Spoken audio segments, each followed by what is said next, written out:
Okay. What about?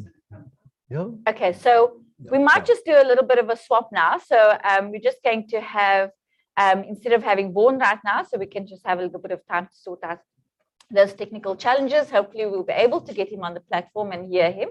We're now going to head into the session. After that, we're going to swap them around. Lindsay Westner is going to come and speak to us about breaking down the silos. And I think this is so important, especially after this morning's panel discussion that Anina led and hosted, where we touched a little bit on this. And so I'm really excited that Lindsay's here in studio with us. If you haven't recognized it, you might, when she starts speaking, that she's actually the voice of Molly Metronome. But yeah, so we're excited that she's going to be here and she's going to be telling us about breaking down the silos.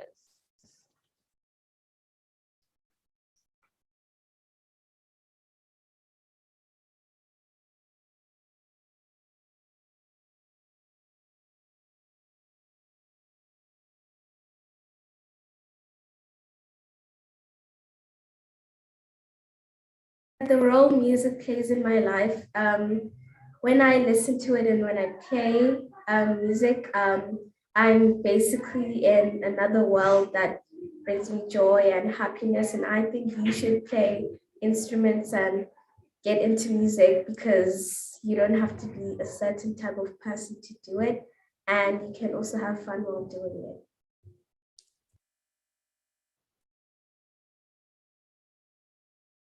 Much. Thank you for that wonderful shout out as well. Well, it is my privilege, of course, to introduce you to the beautiful woman on my right-hand side, your left, Lindsay Westner. Yeah, it's so difficult to introduce Lindsay because I always think everyone must know Lindsay. Well, Lindsay is the Edumagineer and the experienced architect for PurpleZA, and her role as the director of Teach, Learn and Innovative at PurpleZA. I think she works with educators, with learners, with lecturers, with school leaders across South Africa.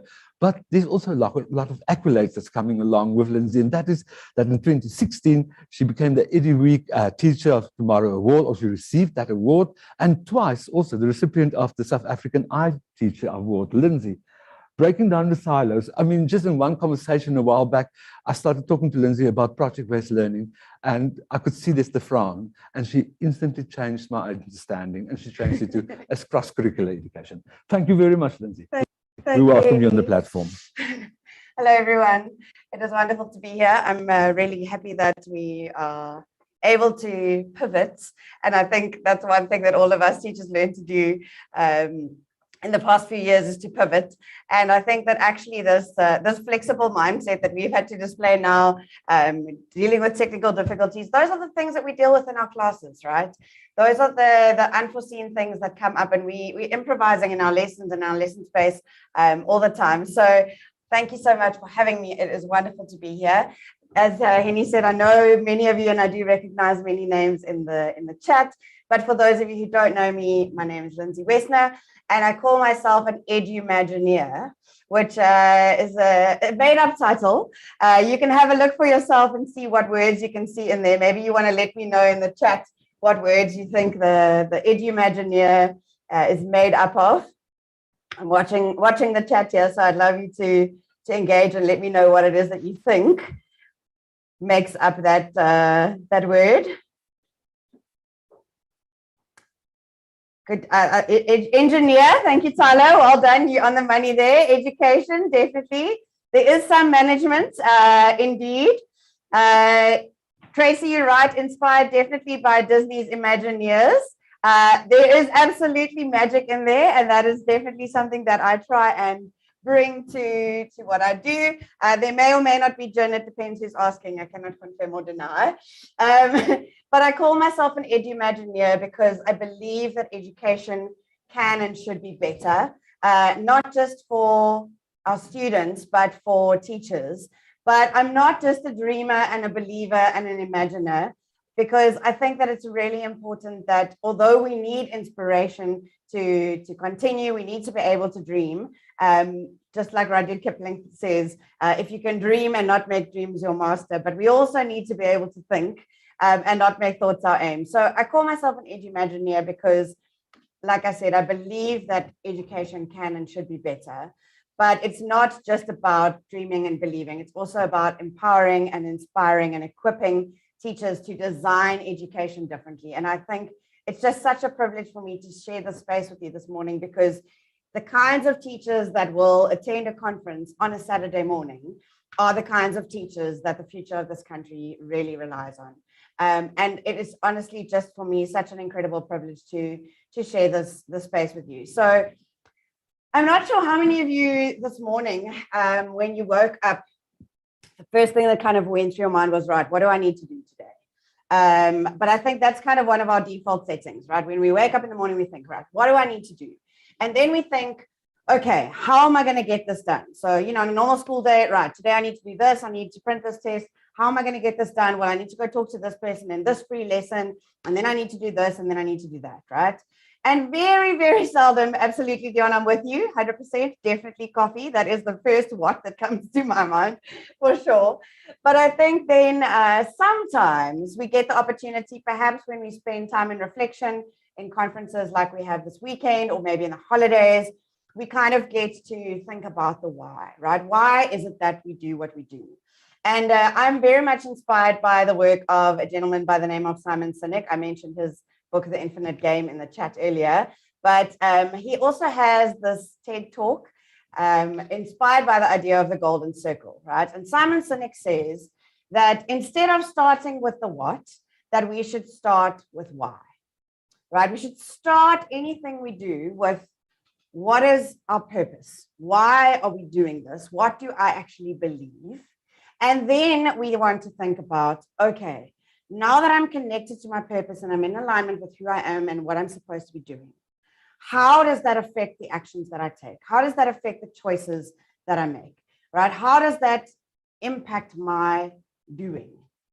And then that is what results in the what, right? That is what is the outworking of our why. So I'm starting with this because I think that before we even talk about silos and breaking down the silos, the reason that our company is called PurpleZA, and you might notice there's no purple anywhere on these slides, it's a little bit behind me, but that's not mine, is because we are about putting purpose and people at the heart of teacher education. And I think that I really wanted to start off our session and our time together, really connecting to the why we do what we do, right? So as Belinda mentioned, I've been behind the scenes. We've made the Molly Metronome Challenge because we believe that learning should be fun, that it should be engaging, that it should be relevant, that it should be social, and that it should empower teachers like you with the skills that we need. And that's the thinking behind the Molly Metronome Challenge. And you can find out more about Purple and what we do. We share freebies for teachers every Friday. So if you don't already follow us, definitely have a look at PurpleZA Edu on every single platform you can imagine. And the challenges, Heidi, great question. You can find, if you go to the exhibitors booth, in the challenges, you will see the Molly Metronome Challenge, and you can click on the link there, and that will take you straight to those challenges to explore and learn with. But I wanted to think this morning about starting with why. So I wonder if you could take a minute or two to reflect. You can, if you have some Post-it notes, some little sticky notes handy, or you're taking some notes, right? Think about writing down, and even if this is something that evolves over time, right? What is your why? Why do you do what you do? Why do you teach? Why do you teach the subjects that you teach, the children that you teach? Why are you at that particular school? What is it that makes your soul come alive? Because I think I completely agree with you, Lizeka, where you're saying often we feel stuck, right? We feel stuck in what am I going to do and how are we going to do it? And I promise you we're going to get there. We're going to get very, very practical very soon. But I think it's really important that we start with why it is that we do what we do, right? So Rena, making a difference. I encourage you to be specific about what difference it is that you want to make. What is the difference that only you can make in this world even, right? If you are needed, Helga, why is it that you need it? What is it that people need of you? What is the thing that you bring to the world, right? If you're talking about thinking out of the box, what value does you thinking out of the box bring, Anita? So I encourage you to pop there, have a moment of reflection and think, why is it that I do what I do? Right? What is my purpose? And note that your why might be similar to other people's, but it's never going to be exactly the same as somebody else's why. Right? Your why is actually unique to you. So I love what you're saying, Anastasia. Your why is sharing what you know and getting that aha moment. Right? Because we know that those aha moments are what sparks the learning, right? Those aha moments are what actually bring about change there. Fabulous. So do yourself a favor, think about that. If you've got a little space in your office where you can put up your why and you can make it visual, then please go ahead and do that. Because I think often if I reflect on my own journey as a teacher, and I won't bore you with the details because Henny already read half my CV to you, but I was a teacher, and when I was a teacher, I was very much this kind of teacher, right? This, by the way, is what you get when you Google the word teacher. Today in 2022, I don't know if any of you feel like you were that kind of teacher, but I definitely was that kind of teacher. I stood at the front of the classroom, and as I'm sure you can imagine, talk, kept my learners entertained with my bad jokes and my banter, and I really actually liked being the center of attention. Right, I'm not gonna lie. I mean, this situation right now, it's kind of nice. I do enjoy it. But what I learned was, and this change happened when I got a job at a school where I walked into a classroom and every single child in front of me opened up their devices and looked at me. And I know that that's not the reality in many of our schools in South Africa, but I happened to be privileged enough to be working in a school that had access to technology like this. And I specifically remember the moment of my first class when these children walked in and opened up their laptops. And I had a complete crisis of conscience. I was like, I don't understand. Why am I not the center of attention anymore? And more importantly, if these children have access to technology and internet, then they don't need information from me. So what is it that they do need? And in that moment, I freaked out completely because I thought, I don't know what's happening. I have no idea. But I made a choice. And this morning, I want to invite you to make that choice alongside me. And if you've made it before, to make it again. Because the choice that I remember making in that moment was that I was going to be brave. And for me, that meant trying new things. And often, if I'm completely honest, being brave actually looked a little bit like this fish over here. Strap on the shark fin and go into the classroom and just pretend that everything is okay and that we know what we're doing, right? But the beautiful thing that I realized in that space, and I'm seeing that coming through so strongly in your whys that you're sharing in the chat, right? The beautiful thing that I realized in that space is that your students will love you regardless. And when we model that kind of vulnerability for our students, and when we are brave enough to move beyond what we know and try new things, that this not Venn diagram is completely true, right? We cannot discover the magic out of our comfort zone. And I know that many of you know this, but as we leap into this idea of breaking down the silos, I want to remind you of that this morning. I want to remind you of the fact that you can have your why, but to live your why requires immense bravery, and it requires daily courage. So for this reason, when I realized that actually I had to try new things and I had to completely rethink the way that I understood teaching and the way that I understood designing learning and all of those things, I kind of coined a little bit of a term because I started to feel like, and for me, it was the introduction of technology into my learning space, but it can be anything, right? But I started to learn that actually my job title, right? Lots of you, I'm sure, would call yourself a teacher or an educator or a lecturer. These are terms that we use, right? But actually, what I started to understand in my own journey as a teacher is that our role is that, but it is also so much more. So this morning, I'm going to offer you a new title or an additional title. You can decide if you like it or not. If you don't want to pick it up, you can just put it down and leave it where it is. That's all good. But I've started to think that actually we are teachers, educators, lecturers, yes, but actually at the core of what we do and the core of our why teachers exist is that we are what we call learning architects. So next time you're at a braai and somebody says, oh, what do you do? And you can go, oh, I'm a learning architect. You know. So let us know in the chat if you like it. I see Anastasia and Michelle are already loving it. So that's fantastic. But for me, language is a really powerful tool in shaping our conceptualization of ourselves, right?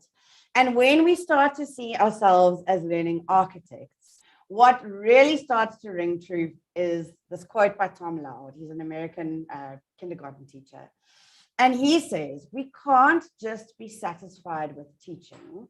We must be obsessed with learning and why or why not learning happened. And for me, that sentiment, actually, the first time I read it, it was almost like a big fat klap deur die gesig because, or slap through the face for those non-Afrikaans speakers. Because I suddenly went, you know what I've done my whole life? Teach, teach, teach, teach, teach, teach, teach. Were the students learning? I don't know. Sometimes I'd get to marking that test and I pick up the red pen and I'm like, oh, but I taught you this. But did they learn it? And so I think that as we move into the space of having the courage to look at the silos in education and the courage to break down these silos, which is where I want to take us together on this little journey, I think we need to just take a moment and think about ourselves as learning architects, right? So I'm going to ask you to put on your learning architect hat, all right? And as we move forward now and we look at the reality and we start to look beyond the why, right? Why do we do what we do? Because we want to design learning. And we're starting to now move into how are we going to do that? What is that going to look like? Think about yourself as an architect of learning, not simply a teacher, because just because I teach doesn't mean that they are learning, right? I think that's something that will probably resonate with a lot of people. So since you're a learning architect, all right, I got you to write down your why earlier. If you're writing down these little notes, then this is a little note number 2. If you're working on post-its, you can number them. I know teachers like structure and numbers, so I've got you. Right. What do you want learning to look like in your classroom? So if I hop into your classroom, I'm walking down the corridor and I put my head around the door and I see, oh, amazing, right? In an ideal world, in those lessons that are really working, what words would you use to describe learning in your classroom? So in my classroom, I want learning to be what? So you can pop those words in the chat. You can write it down.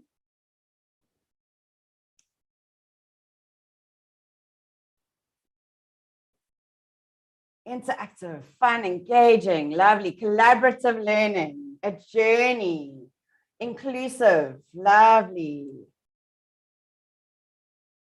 Fun, right? We want learning to be fun. We want those aha moments, okay? We want them to say, yes, I can. We want them to have ownership of their learning, right? We want it to be inspiring. We want it to matter. Educational noise. I love that. Exactly. Silent classrooms don't necessarily mean learning is happening, right? That's a very, very important thing to remember. Okay, so now we've got a picture of the kind of learning that we want to create, right? We want it to be memorable. That is a great one, right? We want the learning to last, be effective. We don't just want it to be this, kind of fun and inspiring thing all the time. We do want it to be real. Okay. So newsflash, the real world. Before we get carried away with all of this great dreaming and all of these lovely things, right? In the real world, where in the real world do you get a new job, a new office space, new colleagues, a new boss, and a new work environment every 40 to 50 minutes?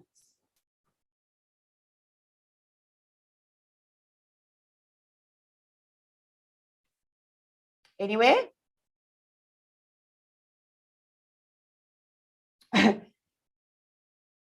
Nowhere, right? But in class, what do our timetables look like? Variations of this. Okay. Now I've got a new boss. Now I'm busy with a new project. Now there's new rules. There's new vibe. I'm sitting with different people. We're working in a different space.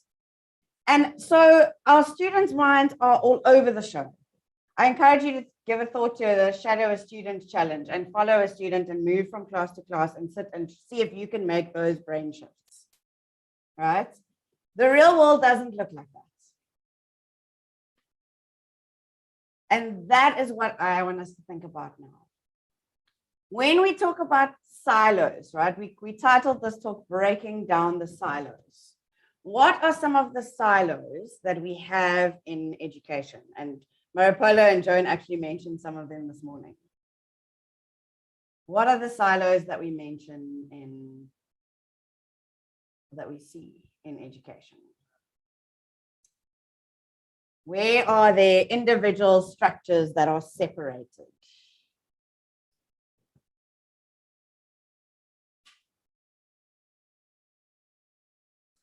Subjects, yes, great one. Subject apartheid even, absolutely, Margaret. I think the key area where we see subjects, or silos rather, is in different subjects.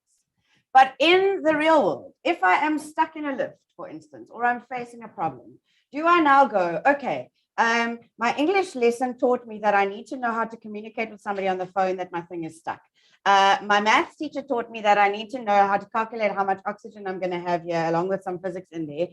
We don't separate subjects in our brains in the real world, right? We attack problems, we solve problems, we engage with people in a holistic, integrated way, right?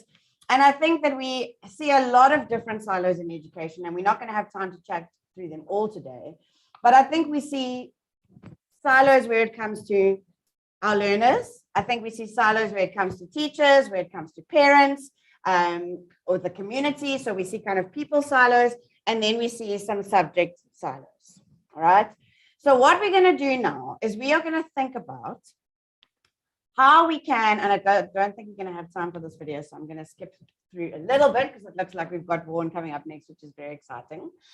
But what I want us to do is to engage a little bit with this kind of enemy of innovation, right? When we think about how do we break down these silos, right? How do we look at these subjects separately, all right?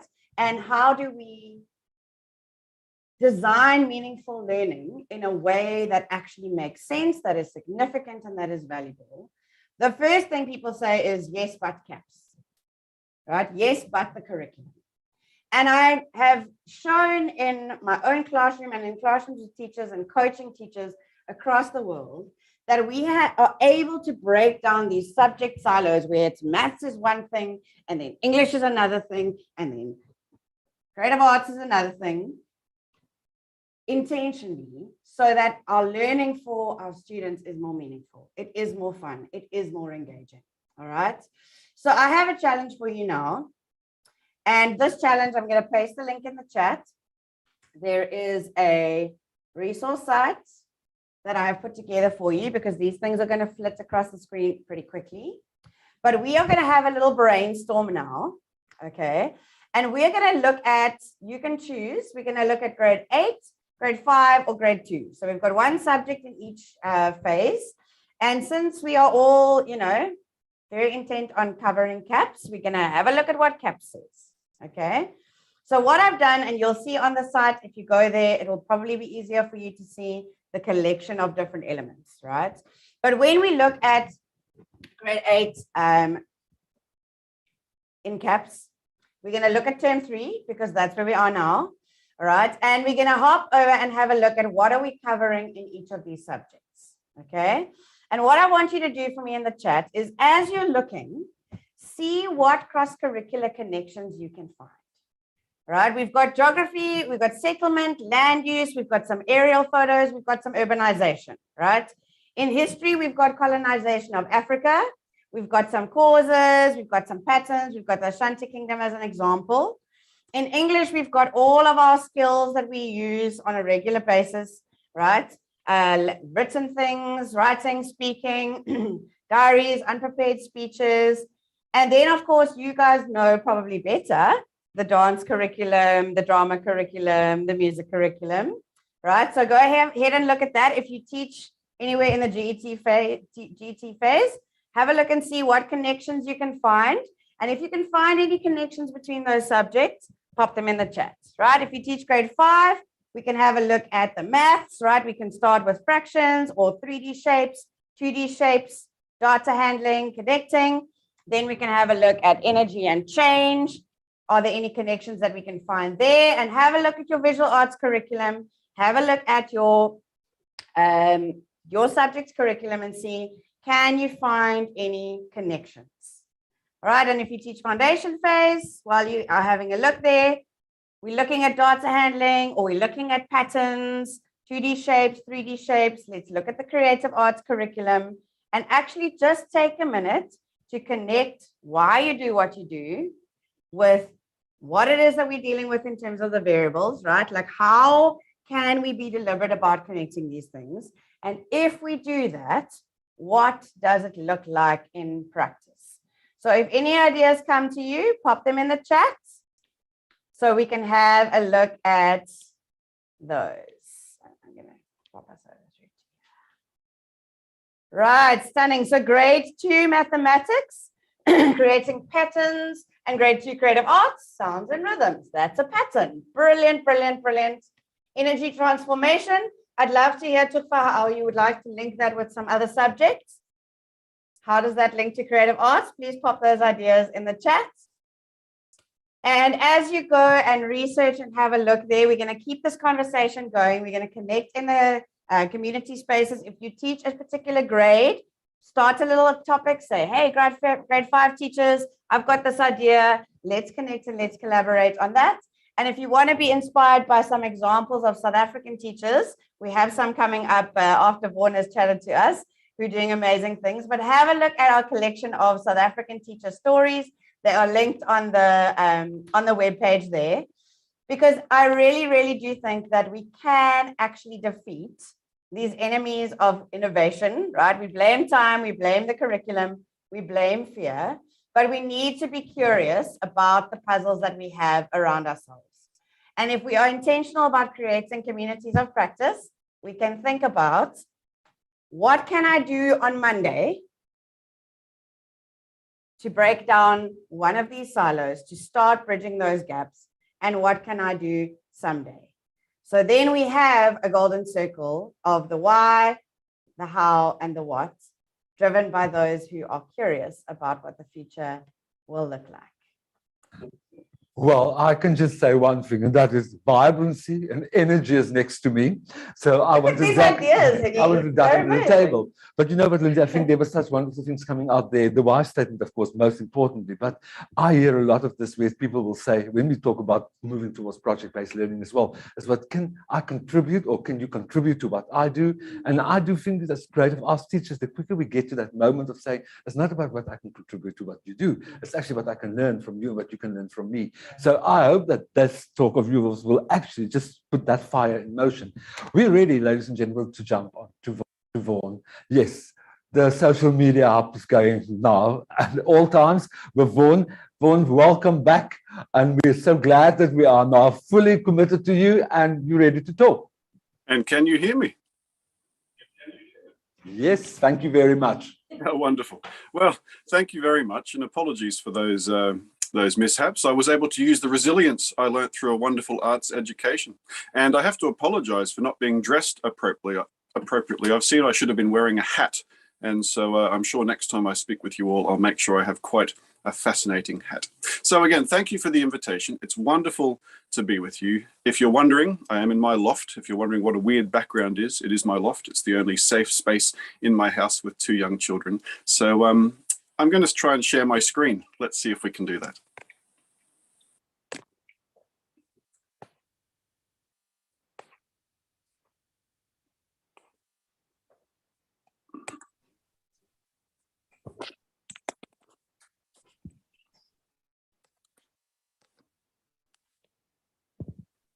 Actually, I might just ask the people there to share my screen. Would you mind doing the presentation, please? Okay, we're ready to do that for you, Vaughan. Don't worry, it will come up now. No? Lovely. So there we go. We've got it. You can carry on. Okay. So I have been asked to speak with you simply because people came to know of me through social media. Now, I started a Twitter account simply just to read the news here and there and to keep up with daily events. But then a few years ago, as you might notice, my name is quite strange. And yes, it is my real name. And I found it hard to connect with some people when I moved to Scotland because I didn't think they thought I was a real person. So I started to share a lot of my thoughts on Twitter and Facebook. Next slide, please. And people started to enjoy what I had to say, and it was quite humbling. And I shared more and more of my thoughts, and it became more and more popular, and people really connected with what I had to say. And so here I am with you today. And so I'm now going to share with you the philosophical underpinnings for everything that I share on my social media. I use mainly Twitter, but it became so popular that I then started to use Facebook. So before I start, next slide, please.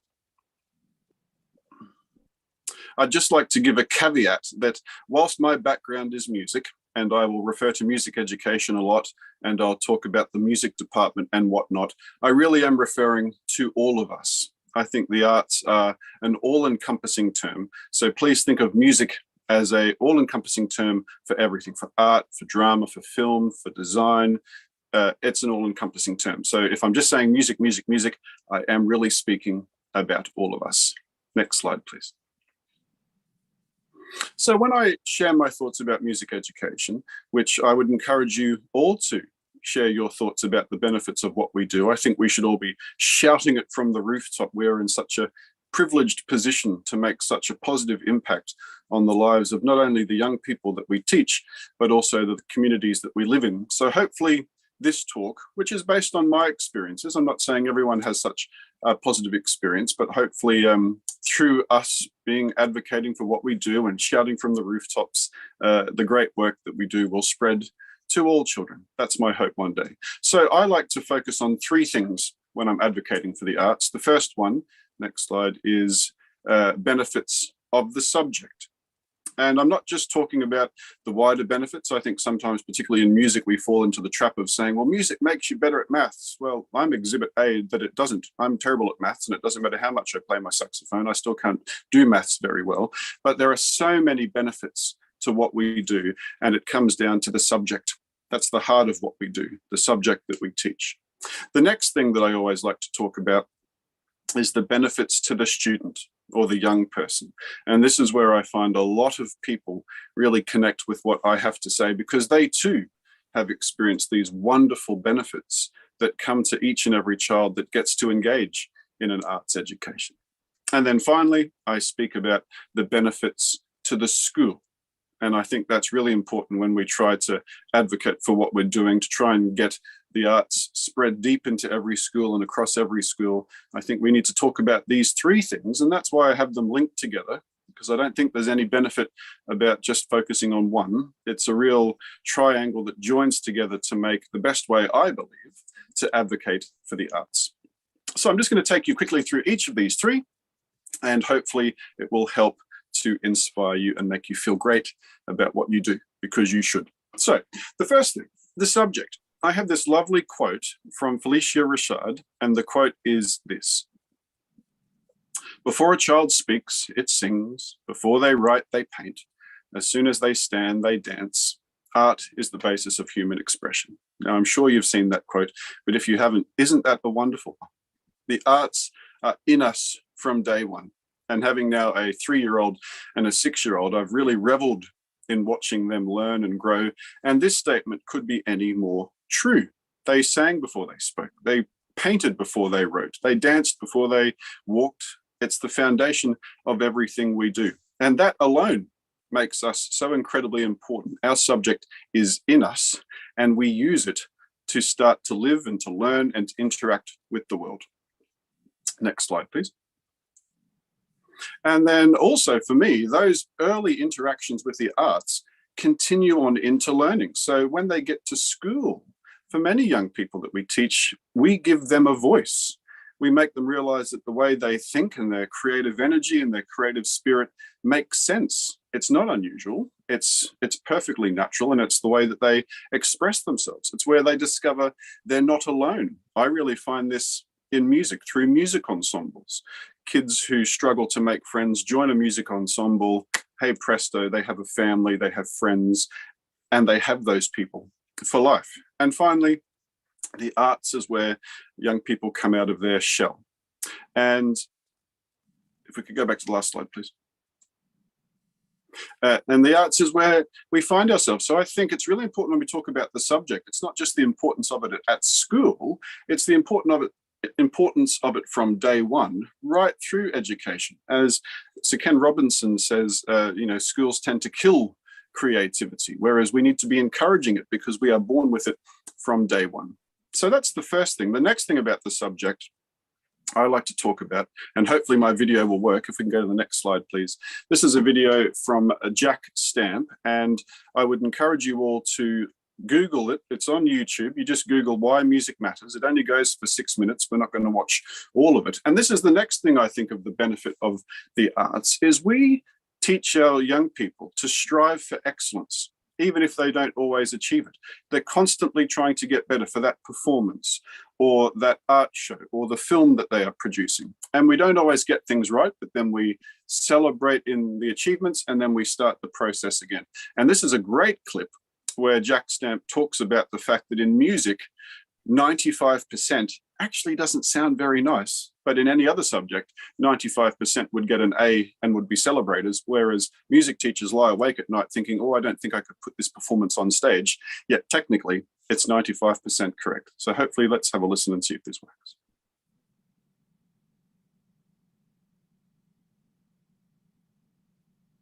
Nope, not going to work. Try one more time. That's okay. So what he... Sorry? Suggest that we must do it. I think we're going to post the link to the video. It's a very important video. I know it was also shared a few weeks ago on social media. So we will make sure we post that link immediately in the chat. Okay, but essentially what he does is he has a young band in front of him and they play a piece of music correctly and it sounds beautiful. And then they modify it kind of in a structured way. They make sure that certain people make enough mistakes, but no more than any one person would normally make in a performance at the end of a process of learning. And so they play it at 95% correct and it sounds absolutely horrible, but it's 95%. So music tells us that making mistakes is okay, but at the same time, 95% doesn't sound very good. So that's the other thing I find about the arts is we teach them to really strive for perfection whilst enjoying the process along the way. So in terms of the subjects, I feel that the arts are not only the foundation of all learning, they're the foundation of a lifelong love of learning. And I think that's really important for what we do. I'm not interested in just educating my kids on music today.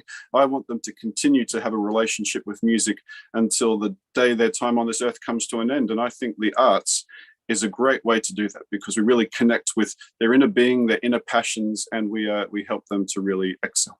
So now we'll move on to the student. The next slide, please. Oh, I forgot this one. And of course, without music or the arts, then we don't have any musical art. And what a horrible world that would be. I think we tend to forget if we don't have music education, we don't have music, we don't have musicians. And if we don't have musicians, we don't have music. And what an absolutely horrible thought that is. And it's the same with any of the arts. It shouldn't just be something exclusive to the few. It should be available to the many. And I think that that's an important reason for the subject. People who challenge our subjects, I say, well, do you not want music in your movies or in your car or on your phone? Or do you not want to go and dance or sing at your birthday party? And they go, oh, well, of course. Well, I said, well, then you need to support us. You need the arts. Otherwise, these things are not going to happen. An obvious thing, but an important one. Next slide, please. So the student, and this is where I really have really, my thoughts have really propelled me into people's homes a lot more quicker than I had ever expected. And this is the one tweet that I did, which is now, someone told me it's now been seen around the world, probably in excess of 30 million times. And it's this idea of the environment we create for our young people. This idea where what we create in the arts really reveals the real child, because it's where they feel comfortable. We create this alternate universe. I really believe this. Sometimes the shy become confident, the agitated become calm, the lonely become included, the quiet become heard, and the lost become found. And if we go to the next slide, I love this. This is the face I see from teachers all the time. And I'm sure you've seen this too. They come up to me and they say, "What's little Johnny like in music?" And you say, "Little Johnny, oh, he's fantastic. He's always focused, he's engaged, he creates the most amazing work, he helps all of his peers, he does fantastic stuff." And you get this look from your fellow colleagues and you say, "Well, what's Johnny like in your class?" And they say, "Well, he's about to be expelled because he has terrible discipline issues and attendance problems." And you have no idea about this, because Johnny loves the arts. It's where he feels safe, it's where he feels he belongs, and it's where he can really express himself. So this environment that we create, not just in our subjects, but in our departments, for me is one of the most vital things we do, as I call it, the alternate universe. Next page, please. And also for us, what we do as an arts community, more than any, and I believe this, we educate the whole child. What we do is holistic education, and it's through the subject, but it's also through the other activities that come a part of it, and particularly in music, the social education of being in ensembles, interacting with young people, older people. When you go into a band or choir in a school, often you're with the oldest people in the school and the youngest people in the school, and they have to interact, and that very rarely happens in other parts of schools. It's community education. Obviously, you'll go out and perform to people and go to nursing homes or perform in shopping centres. That's what we certainly do where I've worked, and that gets you engaged in the community. Personal education, you learn a lot about yourself. You learn about responsibility. You learn about how what you do impacts other people. Emotional education, being in an ensemble and getting to share your feelings with other people through music and through the conversations that happen as a result. That's really important. Obviously, encouraging creative education. Discipline education. Music students have to show up well before school for rehearsals, come at lunchtime, have their lessons during the school day, stay after school, sometimes come in on the weekend. That takes a lot of discipline to be organized, to know what you're doing, to keep on top of things. And then finally, life education. When you're making music with others, when you're expressing yourselves or doing any art, doing a musical, putting on an art show, any of these things, you are learning about life. So it really prepares us and our young people for the life ahead. Next slide. And finally, for me, it's the sense of belonging. And I really believe this of any of the arts departments. I mean, you can walk past the music room in any school or the art room or the drama room at lunchtime. And what will you find? You'll find young people there. Not necessarily doing their subject or even performing or creating anything. They're just there together. Why? Because it's where they feel like they belong. And that's so vitally important. And again, I don't see that happening in other subjects as much as happens here. I'm not saying we are exclusive to this, but this sense of belonging that we create for our young people is vitally important. Next slide, please.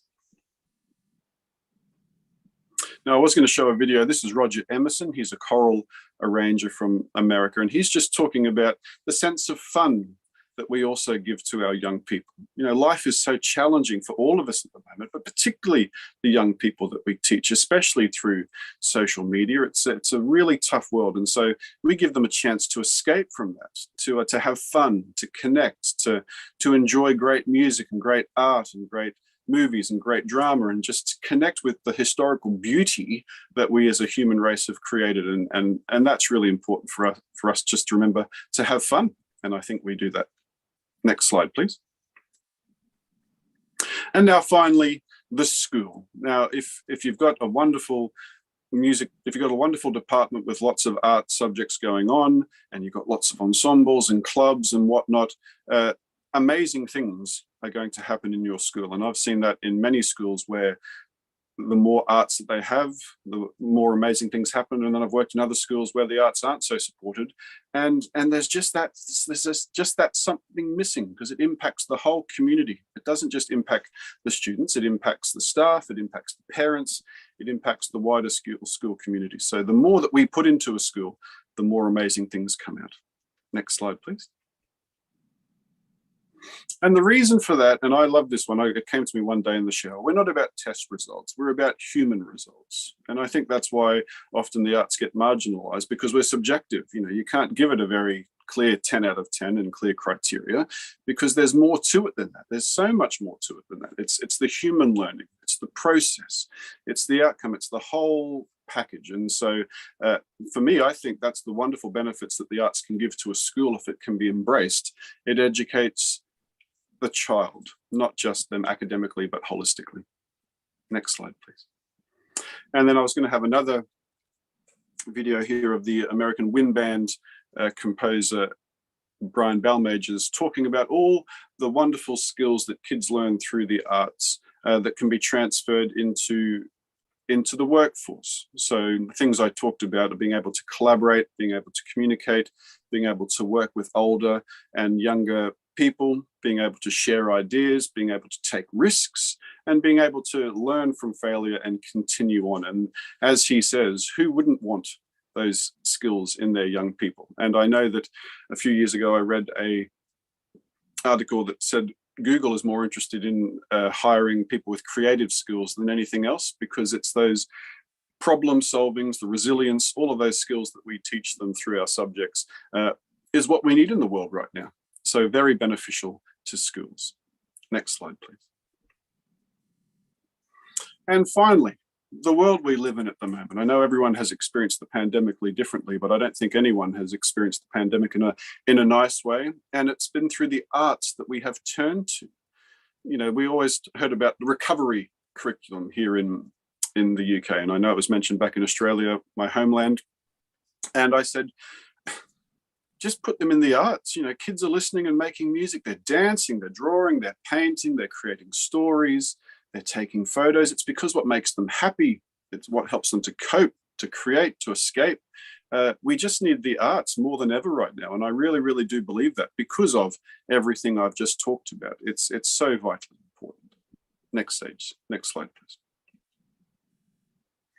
And as I said before, I think every school needs a thriving arts department, because the pupils need it, the whole community needs it. When you see a school working with a wonderfully integrated arts department, it's just a happier place, it's a more connected place, because these things individually do that. And then when combined with each other, all the other art subjects, when you've got the fine machine working, it's something fantastic. So I really honestly believe every school needs that. And I know I'm not going to be able to make it happen in my lifetime, but I believe the more we shout about it, the more people listen, the better difference we can make. Next slide, please.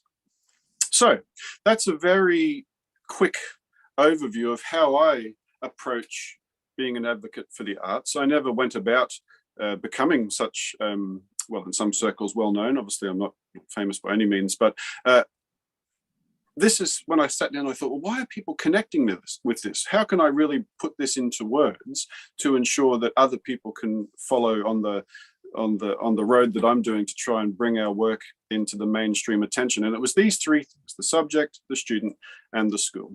And this is a tweet which I love that just came to me. You know, we're there for the kid that doesn't necessarily fit in anywhere else. We're also there for the kid who wants to express themselves in different ways. We're there for the kid who has wonderful talents, but doesn't always get to show them in different ways. You know, music is for every child. The arts are for every child. And if we don't get a chance for them all to engage in them, then we really are missing a trick. There's so much amazing stuff, amazing learning, amazing work, amazing connections that could be made if every child doesn't get access to this. Because as you see on that quote, I'm sure you can all think of many children who fit that description. And if it wasn't for what we did, they may have well fallen through the cracks and not had as a positive education as they were able to because of what we did.